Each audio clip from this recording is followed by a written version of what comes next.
everyone, this is Anything Goes Gaming. My name is Trevor, and welcome to the second episode of my Destiny 2 exotic reviews. In today's episode, we'll be talking about the exotic auto rifle known as the Sweet Business, which is currently just a Titan exclusive, just for the beta.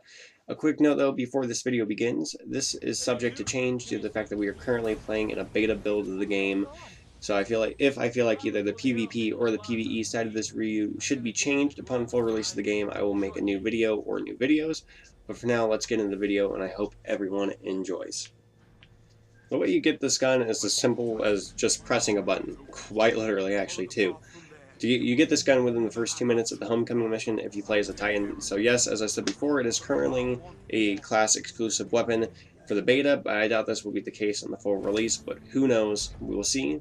Shacks will open as armory to you as you approach after you see K take out 3 Cabal members, and as soon as you walk in, it will prompt you from a weapon shelf to go ahead and grab the weapon, and you will be granted your brand new minigun auto rifle hybrid sort of thing.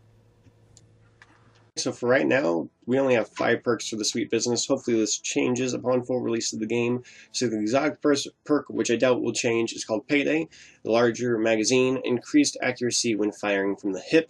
So this will come handier whenever I explain the PvE aspect of this weapon later on. After that, we have polygonal rifling, barrel optimized for recoil reduction, which increases the stability of this weapon. After that, the third perk we have is high galloper rounds, which most people already know from Destiny 1. Shots from this weapon will knock the target further back, which will also slightly increase the range of this weapon, doing more damage. After that, we have business time. Holding down the trigger boosts this weapon's range and rate of fire, and automatically loaded ammo picks up into the magazine. So that really comes in handy. It makes the gun fire faster, which causes it to have to spool up, which will be a pain. We'll get into that more later. The last perk we have is composite stock, which is slightly increased stability and slightly increased handling speed. Like I said, this is all that we have right now. Hopefully we'll have more to choose from upon full release of the game. But for the PvE side of this review, just like in the last video, I don't have much to compare this to, due to the fact that I don't have a lot of enemies to test this against, or even a lot of bosses to see how it does against them. When I first started using this, I was having a hard time seeing as to why I should use this exotic over the other auto rifle in my energy weapon slot. There was nothing really that stood out to me about this gun, until I got into some of the bigger enemies along in the mission. I would start using my other auto rifle to take out the smaller enemies, and then I would take out the Sweet Business to start unloading on the yellow health piece of shit Cabal that took my OG Fatebringer away from me. For that, I will never forgive them, but that is besides the point. I'm getting a bit off topic. This gun wildly varies on how much damage it does. It changes from enemy to enemy with a variety of ranges, as well as where you hit them, just like any other weapon. This one, though, does have a damage drop-off that starts a lot sooner, it seems like, than any other auto rifle in this class. And it only does about a third of the damage on a body shot than it does to a crit shot, which makes it a bit harder to use, especially when you're getting surrounded by other enemies. So you have to make sure that when you're using this gun, especially on the boss, that you're hitting their crit spot, or else you're not going to really be doing much to them. One nice perk about this weapon, though, is its exotic perk, the Payday, which increases accuracy while you're firing from the hip.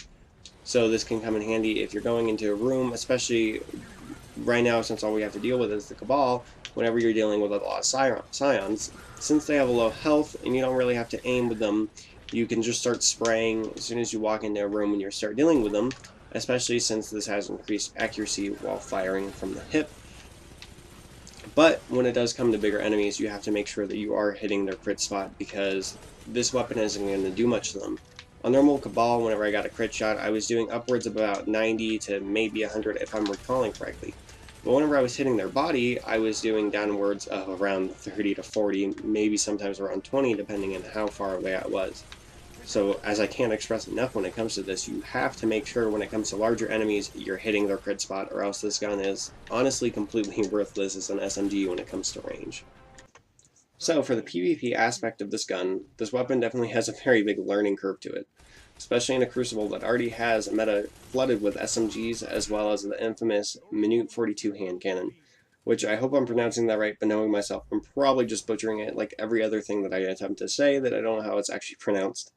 When I first played with this auto rifle in the Crucible, I thought it was complete trash and just wanted to switch to a different weapon.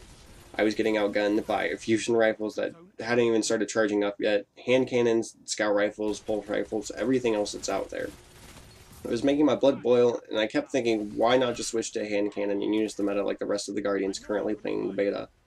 But I kept at it. In the second game, I could start feeling myself adjust to the differences that this weapon had, start getting used to the spooling idea and how I had to play with this gun, and by the third game, I felt pretty confident with it. As I said, you do have to get used to this gun due to the fact that it has such a large learning curve, but once you get used to it, it can be very rewarding. The longer you fire the gun, the faster it shoots, which is both good and a bad thing. When it first starts shooting, it shoots pitifully slow, and as I said before, you can be outgunned by a fusion rifle which hasn't started charging yet.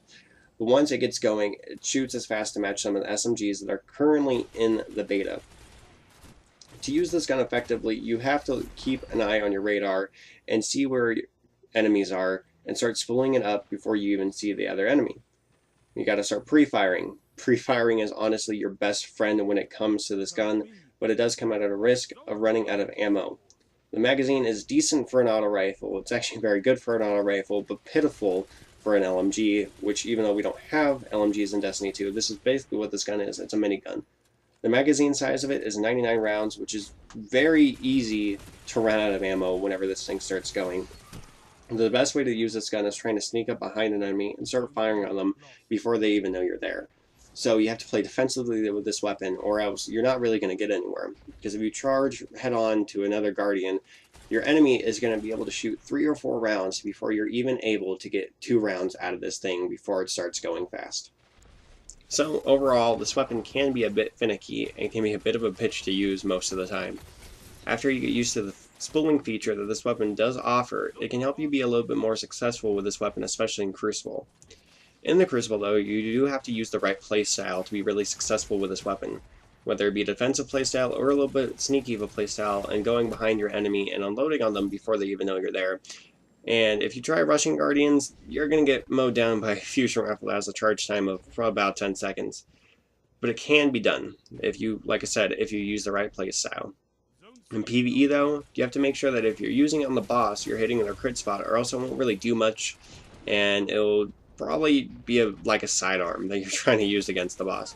You can also use it to unload on a group of enemies with the help of the increased hipfire accuracy, which is a part of the exotic perk. Overall, this weapon can be very useful if it's used correctly.